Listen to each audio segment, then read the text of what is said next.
নদীর ধারে বসতি ছিল, মাঠের পাশে বাড়ি। কে বানালো নগর বাসা, কোথায় দিল পাড়ি? আমার চেনা তোমার চেনা শহর নগর গ্রাম, কেমন করে উঠল গড়ে, কেমন করে নাম? ভূগোল থেকে ইতিহাসে বদলে গেল পাতা, আমাদেরই গল্প বলে জনপদের কথা। আমাদেরই গল্প বলে জনপদের কথা।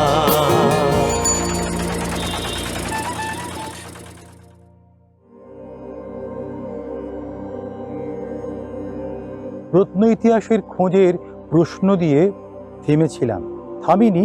শুধুমাত্র গল্পের এক চ্যাপ্টার থেকে পূর্ববর্তী চ্যাপ্টারে পাতা উল্টোচ্ছিলাম। শুশুনিয়া সংলগ্ন অঞ্চলে যে প্রত্ন ইতিহাসের খোঁজ পাই, তাতে কি এই অঞ্চলে স্থানীয় অধিবাসী যারা ছিলেন তাদের স্বাক্ষর মুদ্রিত, চিহ্নিত? পরবর্তীকালে মানভূম অঞ্চলে যে সমস্ত ছোট ছোট গ্রামীণ জনপদ তৈরি হয়ে উঠছে, সেটা কি তারই উত্তরাধিকারে তৈরি? আজকের পশ্চিমবঙ্গের পশ্চিম দিকে ছোটনাগপুর মালভূমির বিস্তৃত অঞ্চলে ছড়িয়ে আছে প্রাগৈতিহাসিক প্রস্তর যুগের নানা পর্বের অজস্র নিদর্শন।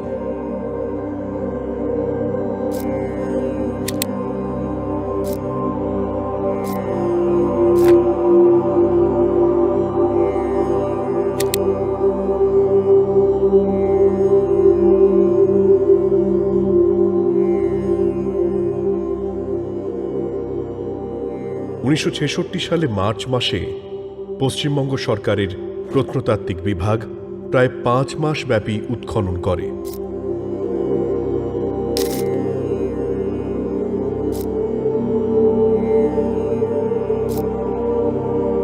শুশুনিয়া পাহাড়ের গন্ধেশ্বরী নদীর অববাহিকায় প্রায় 64 বর্গমাইল জুড়ে পাথরের হাতিয়ারের নানা বিবর্তন পাওয়া যায়।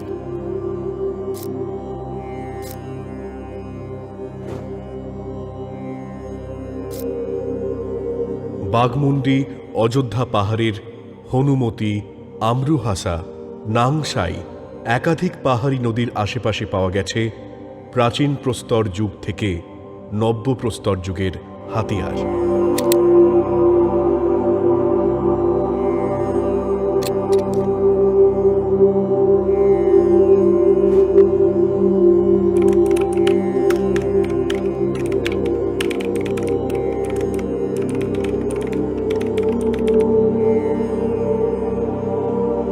বাংলার নানা জায়গাতে আমরা প্রাগৈতিহাসিক বসতির উল্লেখ পাচ্ছি, প্রত্ন প্রমাণ রয়েছে, কিন্তু এই পুরুলিয়াতে শুশুনিয়া, অযোধ্যা পাহাড় সংলগ্ন যে অঞ্চল, তাতে যখন প্রাগৈতিহাসিক সেটেলমেন্ট আপনারা খুঁজে পাচ্ছেন, তখন তাতে কি কোনো স্বাতন্ত্র্য আছে?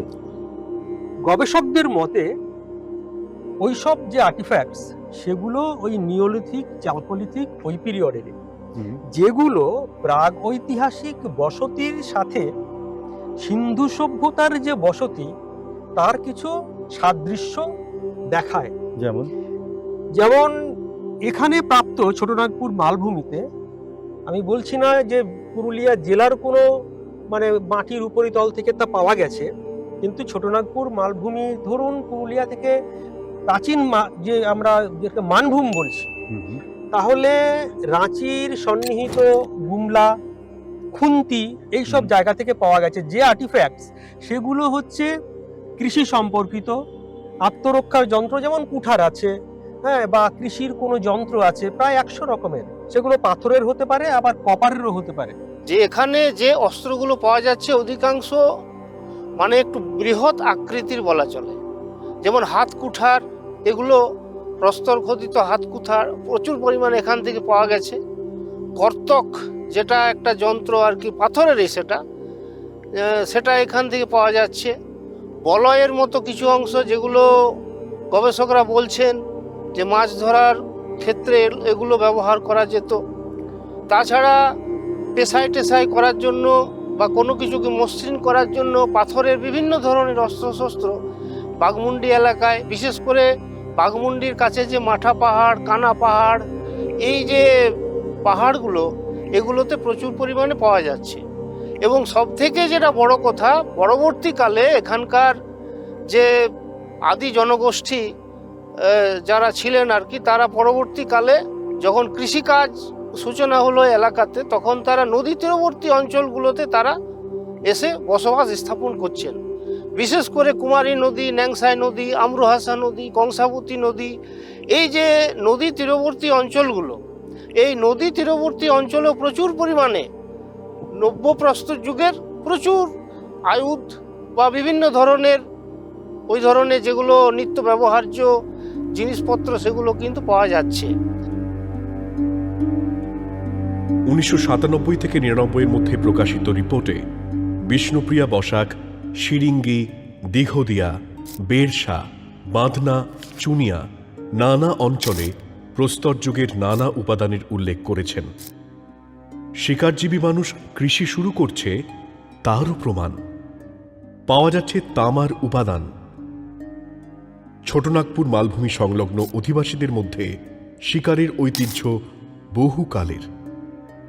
তামার পাশাপাশি লোহার ব্যবহারের উল্লেখ পাই। পরবর্তীকালের জনবসতির মধ্যে সেই প্রাগৈতিহাসিক কালের কোনো স্মৃতি প্রবাহিত হয়েছিল কি?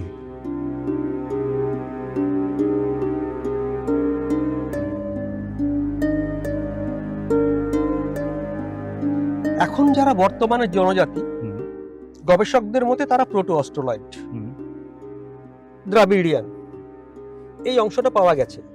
আবার যে সাক্ষ্য প্রমাণ যতটুকু পেয়েছি, অনুমান করা হচ্ছে সেগুলো হচ্ছে প্রো মিলিটেরিয়ান যারা, তাদের বেশ, সেটা তাদের, অর্থাৎ আমার যে সাক্ষ্য প্রমাণ, সেই সাক্ষ্য প্রমাণের ব্যবহারকারীরা ছিল প্রো মিলিটেরিয়ান, যেটা আমরা খুব পরোক্ষভাবে প্রমাণ এইভাবে করে নিতে পারি। বর্তমান জনজাতিদের মধ্যে এই যে আমাদের এখন যারা আছে, ওরাও, মুন্ডা, ভূমিজ, কোরা, এদের সাথে সমসাময়িক কালে আরেকটা জনজাতি আছে, তাদের নাম হলো অসুর।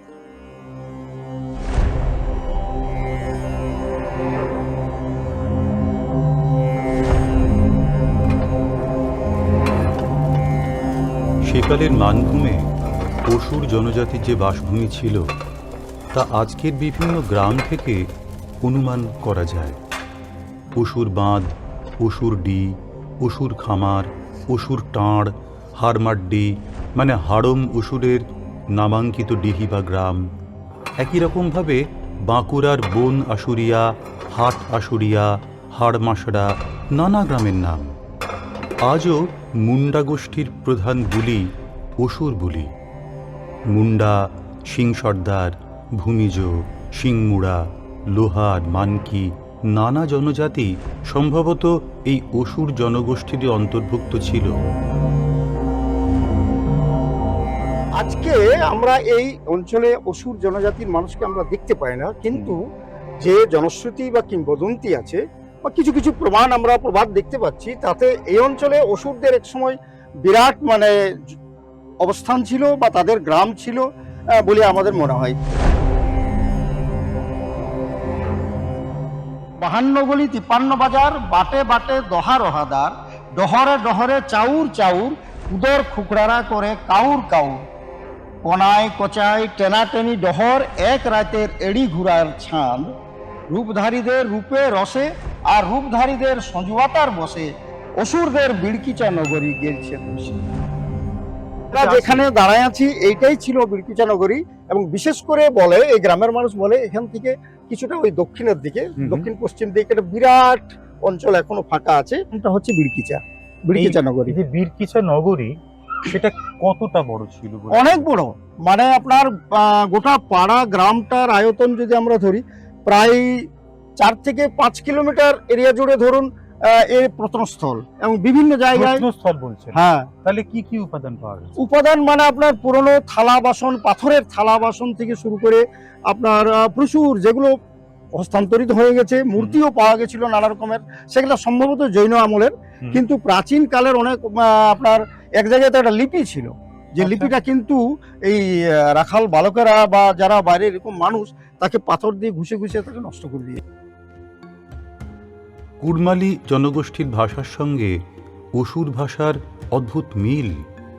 কিরিটি মাহাতো দেখিয়েছেন এই কুড়মালি ভাষার ব্যবহৃত বিভিন্ন চিহ্নের সঙ্গে প্রাচীন সিন্ধু সভ্যতার লিপিরও কি মিল পাওয়া যায় না? আচ্ছা, এখানে যে জায়গাগুলো, গ্রামগুলো বা স্থান নামগুলো, তাতেও কি অসুর শব্দটা পাই আমরা? আছে, অনেক গ্রাম আছে। এখানে সামাজিক ট্র্যাডিশন আছে যে প্রতি গ্রামে বসতির সঙ্গে এক ঘর বা দু ঘরকে কর্মকারকে রাখতে হয়। কামার যে সম্প্রদায়, যারা লোহার কাজ করে, লোহা গলানোর কাজ করে, সেই কামার সম্প্রদায়ের একটি বিশেষ শাখা হচ্ছে অসুরিয়া কামার। তরুণদেব ভট্টাচার্য তার পুরুলিয়া বইতে বলছেন, রাঁচি, মানভূম, সিংভূম, বাঁকুড়া, মেদিনীপুর অসুরদের নামের একাধিক গ্রাম। শরৎচন্দ্র রায় রাঁচি থেকে 25টি অসুরদের পুরাক্ষেত্র আবিষ্কার করেছেন। পাথর, তামা, লোহা, বিভিন্ন অস্ত্রশস্ত্র, মুদ্রা, দানা অলংকার পাওয়া যাচ্ছে সেখানেই। বর্তমানে যারা অসুর জাতি তারা তো প্রোটো অস্ট্রোলয়েড, কিন্তু আমরা যা পড়াশোনা করে পেয়েছি সেই অসুরদের মানে আদি যারা, তার প্রোমেডিটারিয়ান যাদের আমি বলতে চাইছি, তাদের যে কুটির শিল্পই বলবো, মূলত আকরিক পাথর গলিয়ে যে লোহা তৈরির ব্যাপারটা, যে লোহা তৈরি যদি বলেন, তাহলে নদীর ধারে তো একাধিক লোহা চুল্লির উল্লেখ আমাদের এখানে আছে। পাওয়া গেছে। তাহলে এরাই কি তারা যারা এইখানে লোহার প্রচলনটাতে জোর দিচ্ছে, যাদের হাত দিয়ে শুরু হচ্ছে? পূর্বস্মৃতি আমার মনে হচ্ছে মানে এমন হয়েছে, যারা অসুর গোষ্ঠী ছাড়াও মুন্ডারিদের মধ্যেও বা যারা ওই আদি কামারশালার কাজ করে, তাদের যে লোকগাথা, তাদের যে লোক সাহিত্য, সেখানে একটা এই ধরনের রূপকথা আছে। মুন্ডাদের গল্পে পাই অসুরদের গল্প। সেখানে সিংবঙ্গার পরিচারক অসুররা। একদিন অসুররা আয়নায় দেখলেন সিংবঙ্গার চেহারার সঙ্গে তাদের হুবহু মিল। সিংবঙ্গাকে রাগানোর জন্য তারা কাজে যেতে অসম্মত হলেন। রেগে গেলেন সিংবঙ্গা। তার ধাক্কায় তারা এসে পড়লেন মর্তধামে। সেখানে প্রচুর লোহার আকর, সঙ্গে সঙ্গে 7টা চুল্লি জ্বালিয়ে শুরু হয়ে গেল লোহা গলানোর কাজ। দিন রাত চুল্লি জ্বলছে, সমস্ত এলাকায় ধোঁয়ায় ধোঁয়া।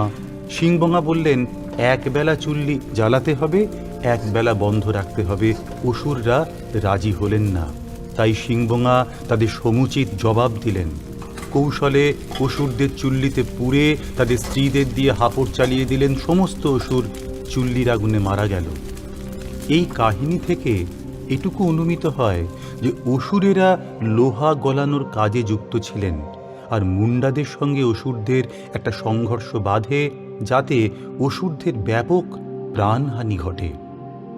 এই অসুর জনজাতি কোল মুন্ডাদের প্রাগৈতিহাসিক যুগ থেকেই এই অঞ্চলে জনবসতি ছিল। রাঢ় অঞ্চলের লৌহ খনিগুলির সম্ভবত শুরুর দিকের মালিকানা ছিল এই অসুর সম্প্রদায়ের। জৈনরা এদিকে এলে তাদের মধ্যে একটা বিরোধ এবং তারপর মধ্যস্থতা হয়। পুরুলিয়ার জৈন প্রত্নস্থলে সুভাষ রায় দেখছেন একাধিক বীর স্তম্ভ বা হিরো স্টোন।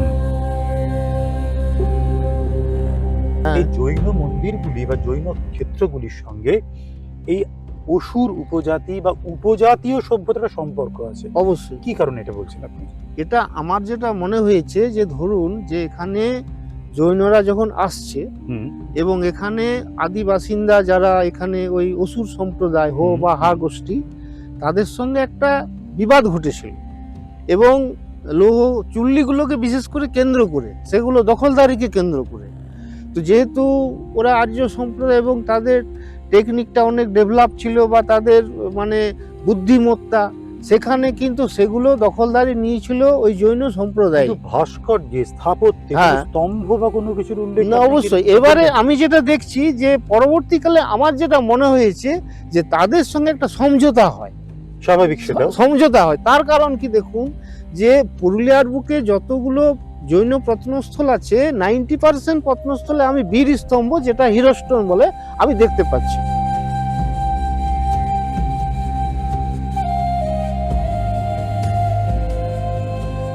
যেমন ধরুন এই যে বুধপুর, সেখানে 5 থেকে 6টা বীরস্তম্ভ রয়েছে, সাঁকড়াতে বীরস্তম্ভ রয়েছে, এগুলো জৈন প্রত্নস্থল। আচ্ছা, তারপরে ধরুন এই যে যেটা পাড়া, হুম। পাড়াতেও কিন্তু হিরো স্টোন রয়েছে, পাড়াতেও। আচ্ছা, সেরকম ভাবে আমরা দেউলির দিকে যদি যাই, সেখানে এই যে মানে, আচ্ছা তেলকুপিতে একাধিক হিরো স্টোন আছে। তাহলে এই যে একটা সহাবস্থান, তা আমার মনে হয় পরবর্তীকালে তাদের সঙ্গে একটা সমঝোতা হয়েছিল।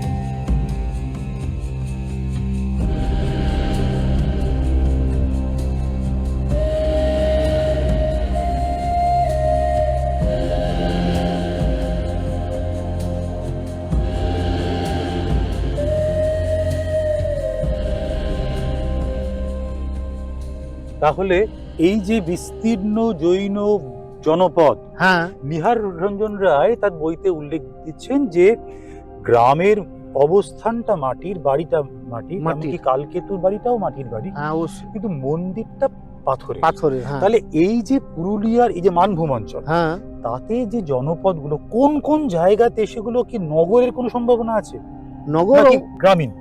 না না, আমার তো মনে হয় যে তেলকুপি, এটা তো আমরা সবাই বলি মন্দির নগরী, বন্দর নগরী, ওটা যে একটা নগর ছিল এটা অস্বীকার করা যাবে না। পাকবিড়রা ধরুন, আমার মনে হয় জৈন পিরিয়ডে, পাকবিড়রা কি তৈলকুপির আগে? না না না, তো ওই সমসাময়িক, আমার একই তো সঙ্গে হয়ে উঠছে? একই সঙ্গে। তাহলে যে একই সঙ্গে একটা বিস্তৃত অঞ্চলে হুম, সমৃদ্ধ মন্দির এবং মূর্তি নির্মাণের শিল্পী তো শিল্পী দরকার। অবশ্যই ছিল। সেই শিল্পী কি স্থানীয়? এখন সেগুলোর কোনো নিদর্শন দেখুন পাওয়া যায়নি, তবে আমার তো অনুমান এত এত যখন এই শয়ে শয়ে হাজার হাজার মূর্তি আমরা দেখতে পাচ্ছি, এখনো তো শয়ে শয়ে মূর্তি আছে পুরুলিয়ার মধ্যে।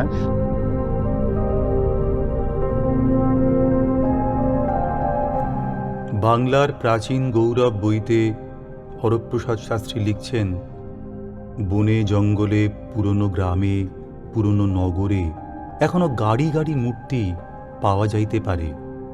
যে ভাব ভাবুকের মন মুগ্ধ করে, সে ভাব কেবল বাংলাতেই ছিল, কতক কতক এখনো আছে। অনেক সময় মূর্তি দেখলে মনে হয় উহা কথা কহিতেছে। শিল্পের উন্নতি অল্প সাধনার ফল নয়। বাঙালি এককালে যে সাধনা করিয়াছিল, তাহার ফলও পাইয়াছে। আজও পাকবিড়রা, দেউলঘাটা, হরক্তোড়, দেউলভিরা, সুইসা, মহাদেব বেড়া, র্যালি বেড়া, নানা জায়গাতে হাজার হাজার বছর ধরে বাধা, প্রাকৃতিক বিপর্যয় সব পার হয়ে আজও অজস্র মূর্তি। কত কত প্রত্নস্থলে শত শত মূর্তি মাটির ভিতরে রয়ে গেছে, কে জানে তার হিসেব? পাকবিড়রা আজও পুরুলিয়ার মুক্ত জাদুঘর। 100-র বেশি মূর্তি ছিল। শত শত মূর্তি এইরকমই কি ছিল না তৈলকম্পের দেবদেউলগুলিতে?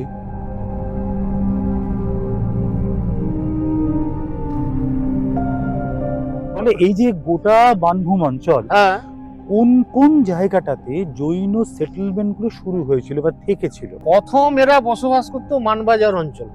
কারণ কি, মানবাজারের যে পাকবিড়রা অঞ্চল, পাকবিড়রা, বুধপুর, লাখরা, টুসেমা, ধাদকিডি, ওইদিকে যে এলাকাটা সম্পূর্ণ জৈন প্রত্নভূমি, প্রচুর জৈন পাকবিড়রাকে মূর্তি। তো আপনি আপনার প্রবন্ধে উল্লেখ করেছেন জৈন যে ওপেন মিউজিয়াম, পুরুলিয়া, হ্যাঁ, মুক্ত জাদুঘর, মুক্ত জাদুঘর গেলে দেখবেন শয়ে শয়ে মূর্তি ওখানে ছিল। এখন আমার হিসেবে 60 থেকে 70টা জৈন মূর্তি রয়েছে সেখানে।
তাহলে এতগুলো মূর্তি যারা বানাচ্ছেন, হুম, তারা কি শুধু শ্রেষ্ঠী না কোনো রাজন্য সম্প্রদায়েরও একটা সমর্থন আছে? না, অবশ্যই ওই যে বণিক সম্প্রদায় শেঠি, জৈন শেঠি যারা, শ্রাবক থেকে সরাকের গল্পটাও কি এর সঙ্গেই সংযুক্ত? স্বরাগ যে শব্দটা, এটা শ্রাবকের অপভ্রংশ রূপ একটা। হুম, শ্রাবক থেকে শ্রাবক, মানে শ্রাবক শব্দের অর্থ হচ্ছে মানে শ্রবণকারী। শ্রবণকারী মানে কি? ওই যারা মানে আধ্যাত্মিক কথাবার্তা মহাবীরের মহাবীরের বচন যে যিনি শ্রবণ করেন। শ্রবণ করেন তাকে বলা হচ্ছে শ্রাবক। স্বরাকদের গ্রামে কারো কারো গোত্র আদিদেব, তাঁরা ঋষভদেব বা আদিদেবের উত্তরসূরি। কারো গোত্র ধর্মদেব, কারো গোত্র শাণ্ডিল্য, তারা শান্তিনাথের উত্তরসূরি। ইডি ডাল্টন বলছেন স্বরাকরা সুন্দর ও বুদ্ধিদীপ্ত, তারা প্রাণী হত্যা করে না, সূর্যোদয় না হওয়া পর্যন্ত খাবার খায় না। বিনয় ঘোষ তার গ্রাম পরিক্রমাতেও এই তথ্যই তুলে আনছেন। ডক্টর দীপক রঞ্জন দাস বলছেন প্রাচীন জৈন অধিবাসীদের বংশোদ্ভূত বলে অনুমিত স্বরাক শ্রেণী কৃষিকাজে বিশেষ দক্ষ। এই অঞ্চলে উন্নত কৃষি ব্যবস্থার প্রচলনে স্বরাকদের পূর্বপুরুষের গুরুত্বপূর্ণ অবদান ছিল। যেমন আমরা দেখতে পাই আগেও স্বরাক সম্প্রদায় সম্পূর্ণ নিরামিষ ভোজী ছিল, এখনও কিন্তু ঠিক সেইভাবেই আছে। ভাত, মুড়ি, রুটি ইত্যাদি সব তো আছেই, শাকসবজি সবই আছে, কিন্তু কখনোই রান্নাঘরে পেঁয়াজ রসুন প্রবেশের অধিকার পায়নি। তখনও পেত না, এখনও পায়নি। সামাজিকভাবে যে সমস্ত আচার অনুষ্ঠান, বিয়ে, শ্রাদ্ধ, এই সমস্ততে যে ভোজ, তাতেও কিন্তু মশলার সাথে কখনোই পেঁয়াজ রসুন ইত্যাদি ব্যবহার করা হয় না।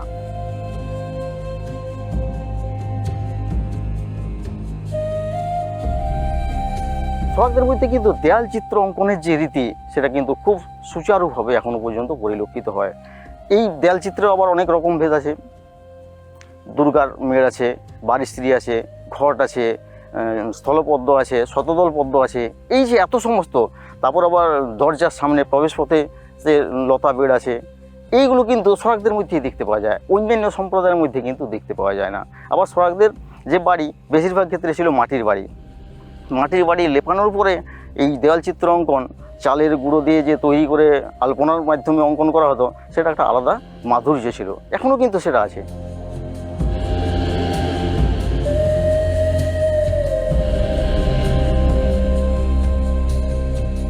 তাহলে তারা তো জৈন ছিল। তাহলে এখানকার জনপদে খাদ্যাভ্যাসে, জীবনযাপনে জৈনদের প্রভাব কোন কোন ক্ষেত্রে আমরা পাই?